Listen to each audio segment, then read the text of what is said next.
Good morning. It is Saturday, April 10th. Welcome back to the garden. Riley's out for his morning walk. He wants to go out in the garden, but we want his leg to heal. You know what Saturday is? Little review, then you. We've had a busy morning already.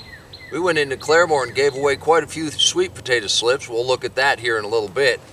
The little squash that we saved last week is doing really well. We have tons of seeds coming up all over the place in here. Jim, we got some of your hot peppers are actually coming up. Leon, we got tomatoes. Snap peas are doing really well. Our Ruth Stout style deep mulch potatoes are actually starting to come out of the ground. A little bit, or a lot.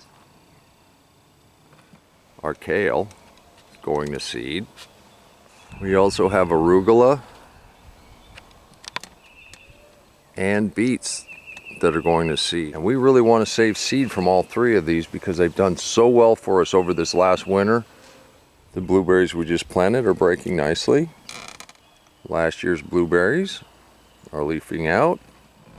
We've got broccoli, and we've got collards, and we've got corn salad, and we've got leeks, and we've got cabbage, and we've got lettuce. And we got more lettuce, and we got more onions. It's still too early to plant the warm weather stuff. And you saw in the greenhouse, some of that is just now coming up. We had those thunderstorms roll through last night. A little cool front behind it. It's pretty brisk this morning. I'm very anxious to get planting. But I know what happens if you get a little too anxious. You got to start all over. Whether it's a raised bed, whether it's a traditional garden, you can do this.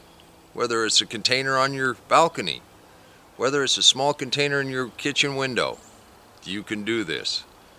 I guarantee you, we'd all love to see what you're doing in your garden. Oh yeah, we also found red buds this week. We stir-fried them, we ate them raw, we made jelly. And while I compete with our American bumblebees, I'm going to go for round two.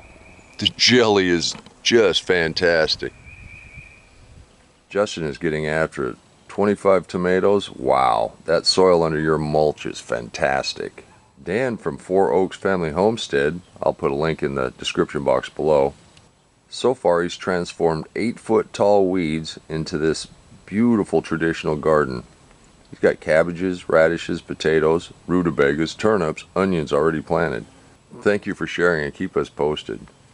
Larry Michelle's irises and verbena are doing great. These look good. Keep them coming. Leon sent me a shot of his volunteer redbud tree. His starts are about ready to go in the ground. Keep us posted, Leon.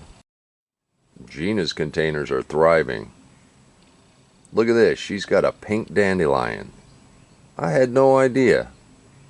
Keep us posted and thank you. I like Jackie's method of making leaf mold. Pile the leaf-filled bags in a horseshoe circle and fill the center full of leaves. Let them cook. He also has potatoes and squash popping. Your starts are looking good. Thank you. The Babcocks, I'll post a link below in the description box.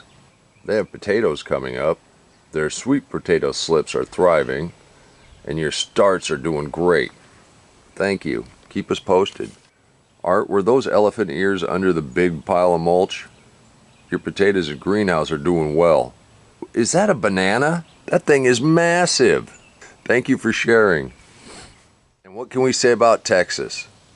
You might have had some frost in the polar vortex, but you couldn't tell by what's going on in your containers in your garden.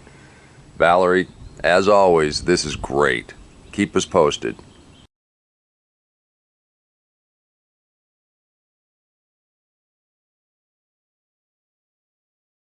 Now, if you'd like to share what's going on in your garden and become part of this gardening community, just email me at waylandsmalley5@gmail.com.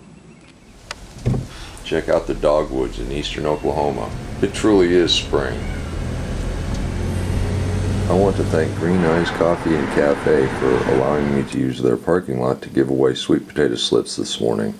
My name is Clint Cassee. I'm from Wyandotte, Oklahoma. What kind of garden do you have, Clint? I've got the typical garden. I've actually got 3 places I'm going to break up. One's about Oh, 50 by 40, and then I've got about an 80 by 60, and then a bigger one that I'm going to plant some corn and stuff like that in. Okay. So I'm going to be busy this summer. Perfect. Well, we look forward to seeing how the sweet potatoes grow. Well, I'll make sure and take pictures as they come along. Thank you. Hello, I'm Gwen Adams. I live in Claremore, Oklahoma, really up by Sequoia. And we have a small homestead, and we retired about 4 years ago. And we're just now getting into growing things. And we do a little bit commercially. We've got into the elderberries, and this is the American elderberry. And this is a propagation, or a lot of people call them clones because they're made from cuttings. And we start the cuttings in a small container, or usually a peat pot. And then when the roots poke through, we transplant it into one of these larger, about a half-gallon container. We use our own compost, which is made on our farm from mostly horse manure, chicken litter, and hay. And then we also, when I transplant these, I put a little worm castings in here from our own worm farm that we have. And we use no commercial fertilizers and no commercial insecticides. These are from our bushes that have had no chemical sprays of any kind on them. What kind of garden does your wife have? Well, we have just started, and right now she's using raised beds, and she's using our compost and going to try to do as much with mulch as she can to keep the weeds down. And that is her thing, and the elderberries are mine. Well, we'll make sure you get some sweet potato slips for her raised Awesome. beds, and we look forward to seeing how they grow this year. Awesome, I'll let you Thank know. you. Thank you. Pretty excited. We got purple. We ought to have a couple potatoes. Thank you for taking a few minutes on this Saturday to stop by the garden and say hi. And remember, till next time, take care of yourself, take care of your family, and God bless you. Come on, let's plant. Let's go plant garden.